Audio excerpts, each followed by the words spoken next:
गुरु प्यारी साध संगत जी, आज फिर से एक सुंदर सी साखी आप सभी को सुनाने जा रही हूँ।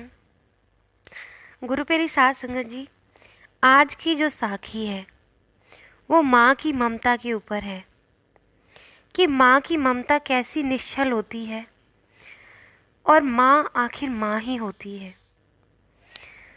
तो आइए गुरु प्यारी साध संगत जी, माँ की ममता की ये सुंदर सी साखी सुनते हैं। ये कहानी है राजेश की। राजेश के घर में शादी का निमंत्रण आया हुआ होता है, पर राजेश उस शादी में जाना नहीं चाहता। घर वालों को कहता है कि मैं अपने काम में बिज़ी हूँ, लेकिन घर वाले कहते हैं कि तुम्हें जाना ही पड़ेगा क्योंकि ये हमारे गांव की शादी है, तो तुम्हारे पास कोई चारा नहीं है, तुम ये बिज़ी होने का बहाना नहीं लगा सकते। पूरे परिवार ने उस पर दबाव दिया कि तुम्हें जाना ही पड़ेगा। तो परिवार के दबाव में आके राजेश को जाना पड़ा। जिस दिन शादी थी उस दिन शादी की सुबह काम से बचने के लिए राजेश सैर करने के बहाने 2-3 किलोमीटर दूर जाकर गांव को जाने वाली रोड पर बैठा हुआ था। हल्की हल्की हवा और सुबह का सुहाना मौसम बहुत ही अच्छा लग रहा था उसको। पास के खेतों में कुछ गाय चारा खा रही थी कि तभी एक लग्जरी गाड़ी आके वहाँ रुकी और उसमें से एक बूढ़े से आदमी उतरे। बहुत अमीर उनका लिबास दिख रहा था और दोनों ही चीज़ें उनके व्यक्तित्व को बयां कर रही थी, यानी कि एक तो गाड़ी और उनका लिबास और उनके चेहरे पे जो भाव थे, ये सारी चीज़ें उनके पर्सनैलिटी को दिखा रही थी कि वो किस तरह के आदमी होंगे। एक पॉलीथीन का बैग लेके वो उतरे। राजेश से कुछ ही दूर पे एक सीमेंट के चबूतरे पर बैठ गए। पॉलीथीन चबूतरे पर उड़ेल दी, उसमें गुड़ भरा हुआ था।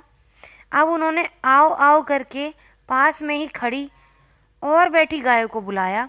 सभी गायें पलक झपकते ही उन बुजुर्ग के इर्द गिर्द ठीक ऐसे ही आ गईं जैसे कई महीनों बाद बच्चे अपने माँ बाप को घेर लेते हैं। कुछ गाय को गुड़ उठाकर खिला रहे थे वो, और कुछ गाय अपने आप ही गुड़ खा रही थी। बड़े प्यार से उनके सिर पर हाथ फिरा के वो उनको गुड़ खिला रहे थे। कुछ ही देर में ज़्यादातर जो गाय थी गुड़ खा के चली गईं। इसके बाद जो बचा हुआ गुड़ था वो उन अमीर आदमी ने अपने मुंह में डाल लिया।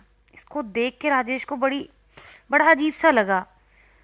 उसने देखते ही उसको ऐसा लगा, मैंने ये चीज़ अपनी ज़िंदगी में कभी नहीं देखी और शायद मैं इसको कभी भूल नहीं पाऊंगा कि गाय का झूठा गुड़ कोई कैसे खा सकता है। वो बुजुर्ग उन टुकड़ों को उठा उठा के ऐसे खाने लगे जैसे कोई अपनी माँ के बचे हुए खाने को खाता है। इसको देख के राजेश बड़ा ही आश्चर्यचकित था कि बिना किसी परवाह के उन्होंने, इतने अमीर आदमी ने, इतनी बड़ी गाड़ी के आदमी ने उतर के गाय के झूठे को खा लिया और खा के वो बड़े आराम से अपनी गाड़ी की तरफ चल पड़े।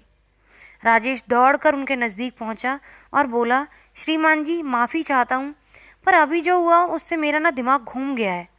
क्या आप मेरी इस जिज्ञासा को शांत करेंगे कि आप इतने अमीर होकर गाय का झूठा गुड़ कैसे खा सकते हैं, और आखिर खाया क्यों आपने? उन अमीर आदमी के चेहरे पे हल्की सी मुस्कान उभरी। उन्होंने कार का गेट वापस बंद किया उतर के और राजेश के कंधे पे हाथ रखा। वापस सीमेंट के चबूतरे पर आकर बैठे और बोले, ये जो तुम गुड़ के झूठे टुकड़े देख रहे हो ना बेटे, मुझे इनसे स्वादिष्ट आज तक कुछ नहीं लगा और दुनिया में मिला भी नहीं मुझे इसके अलावा कुछ भी स्वादिष्ट। जब भी मुझे समय मिलता है तो मैं अक्सर इसी जगह पर आकर अपनी आत्मा में इस गुड़ की मिठास को घोल लेता हूँ। राजेश अभी भी नहीं समझ पा रहा था।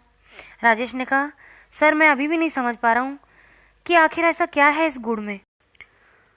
तो गुरु प्यारी साध संगत जी, वो अमीर आदमी बोले कि आज से कोई 40 साल पहले की बात है।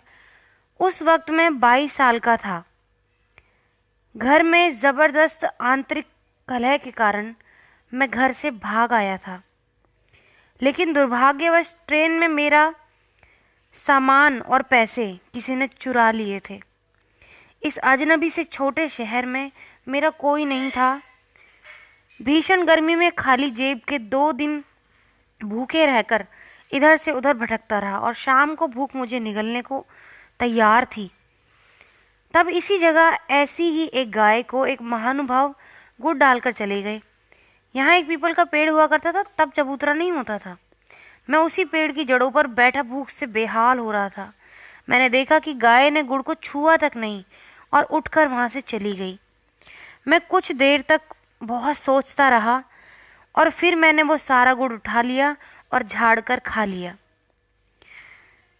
मेरी मरने लायक जो हालत हो रही थी, मेरी आत्मा जो मर रही थी, उसमें ऐसा लगा जैसे मानो प्राण किसी ने फूंक दिए हों। मैं उसी पेड़ की जड़ों में रात भर पड़ा रहा। सुबह जब मेरी आँख खुली तो काफ़ी रोशनी हो चुकी थी। मैं जो मेरे डेली के काम थे उससे फारिग होकर किसी काम की तलाश में फिर सारा दिन भटकता रहा, पर दुर्भाग्य ने मेरा पीछा न छोड़ा। एक और थकान भरे दिन ने मुझे वापस उसी जगह निराश, भूखा, खाली हाथ लौटा दिया। शाम ढल रही थी। कल और आज में कुछ भी तो बदला ही नहीं था। वही पीपल, वही भूखा मैं और वही गाय। कुछ ही देर में वहाँ वही कल वाले सज्जन आए और कुछ गुड़ की डलियाँ गाय को डालकर चलते बने। गाय उठी और बिना गुड़ खाए चली गई। मुझे अजीब लगा, परंतु मैं बेबस था क्योंकि मुझे भूख लगी थी और मेरे पास खाने को कुछ नहीं था। तो मैंने आज फिर से वो गुड़ उठा के खा लिया और वहीं सो गया। सुबह काम तलाशने निकल गया। आज शायद दुर्भाग्य की चादर मेरे सर पे नहीं थी। उन बुजुर्ग ने राजेश से कहा कि मुझे उस दिन एक ढाबे पे काम मिल गया था। कुछ दिन बाद जब मैं अपनी पहली पगार मालिक से लेके लौटा तो मैंने 1 किलो गुड़ खरीदा और किसी दिव्य शक्ति के वशीभूत 7 किलोमीटर पैदल पैदल चल के उसी पीपल के पेड़ के नीचे आ गया। इधर उधर नज़र दौड़ाई तो गाय भी दिख गई। मैंने सारा गुड़ उस गाय को डाल दिया जो गुड़ छोड़कर रोज़ चली जाती थी।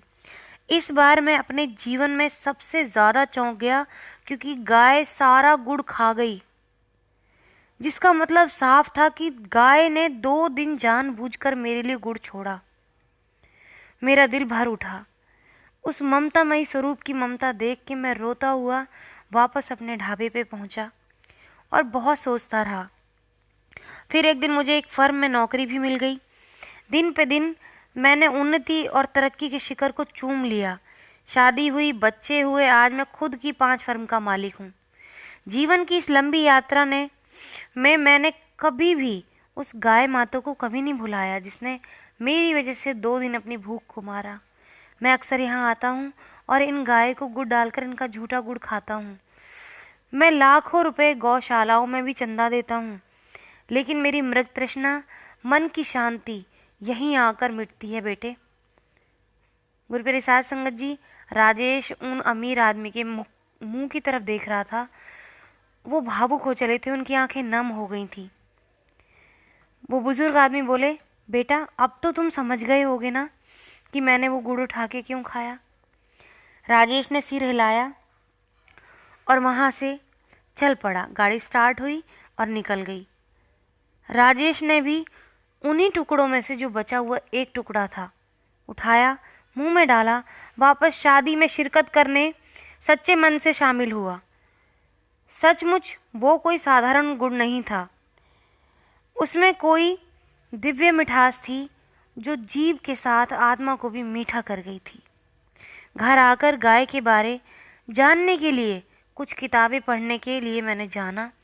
उसके बाद मैंने जाना कि गाय गोलोक की एक अमूल्य निधि है जिसकी रचना भगवान ने मनुष्यों कल्याण के आशीर्वाद रूप से रची थी। गुरुप्रिय साध संगत जी, राजेश ने पढ़ा कि ऋग्वेद में गौ को अदिति कहा गया है। दिति नाम नाश का प्रतीक है और अदिति अविनाशी अमृतत्व का नाम है। इसीलिए गौ को यानी गाय को अदिति कहकर वेद ने अमृतत्व का प्रतीक बतलाया है। तो गुरुप्रिय साध संगत जी, माँ माँ ही होती है। वो जानवर हो के भी एक बच्चे की भूख को, उसकी तड़प को समझ गई। बोल नहीं सकती थी, लेकिन एहसास माँ के जो होते हैं वो एक बच्चे के लिए समझ गई और अपनी भूख को मार के वहाँ से उसके लिए गुड़ छोड़ के चली गई। लगातार 2 दिन उसके लिए गुड़ छोड़ा। पता नहीं वो कितनी भूखी होगी। 2 दिन अपनी भूख को बर्दाश्त किया, सिर्फ उस अमीर आदमी के लिए। जब उसके पास कुछ नहीं था, वो भूखा था, उसकी हालत देख के वो समझ गई। उसका पेट भरने के लिए अपने पेट को भूखा रखा। तो गुरु मेरी साध संगत जी, माँ ही होती है, चाहे वो किसी भी योनि की माँ हो। जो सच्चे मन से माँ अपने बच्चों के बारे में सोचती है, वो ऐसी ही होती है, अपना सब कुछ न्यौछावर कर देती है। माएँ भूखी रहकर भी अपने बच्चों को अपना सब कुछ, अपने हिस्से का भी निकाल के दे देती हैं। ऐसी होती है माँ। न जाने कितने त्याग करती है माँ। गीले में सोती है और खुद बच्चे को सूखे में सुलाती है। किसी से कोई शिकायत तक नहीं करती, उफ तक नहीं करती। अपना पूरा जीवन अपने बच्चों के आसपास बिता देती है। तो गुरु प्यारी साध संगत जी, वो बड़े खुश नसीब हैं जिनके पास अपनी माँ है। अपनी माँ की कदर करें, उनसे प्यार करें और गुरु प्यारी साध संगत जी, उनकी सेवा करें। तो आज इसी के साथ गुरु प्यारी साध संगत जी, अपनी इस साखी को यहीं समाप्त करना चाहूँगी। मिलती हूँ आपसे अपने अगली वीडियो में नई साखी के साथ। तब तक के लिए खुश रहें, सिमरन करते रहें, सच्ची सेवा करते रहें।